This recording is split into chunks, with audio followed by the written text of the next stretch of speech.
Rural Lincolnshire is an unlikely place to fight a war, but then that's the point. Afghanistan is 3,500 miles away, but as of this week, staff here at RAF Waddington have started to control the unmanned aircraft that take off and land in Kandahar. It hasn't gone unnoticed. A coalition of anti-war campaigners made sure of that. We've come because we don't feel that our government should be killing people thousands of miles away without trial, without conviction. It is a very, very wicked thing to do. We must not condone it, and a lot of our people do not know that we're doing this, in fact. They encourage governments to use weapons to kill people in other lands without taking any responsibility because they feel it doesn't put their troops at risk. The RAF has 5 Reaper aircraft. All of them currently operate over Afghanistan, and another 5 will be delivered this summer.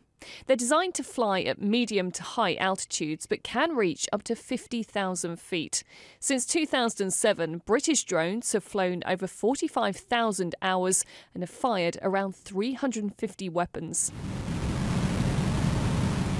The British government is adamant it only operates a drone programme in a country that it has a legitimate right to be in, namely Afghanistan. But what of the benefits of unmanned aircraft?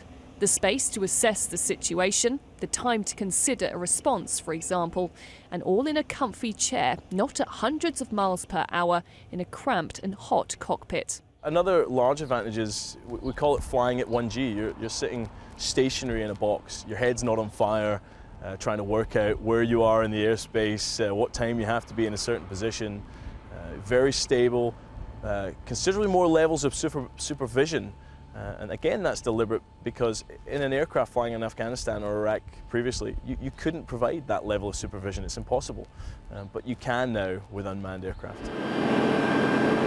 The MOD insists the drones are operated under the same rules of engagement as manned aircraft and that everything possible is done to avoid civilian casualties.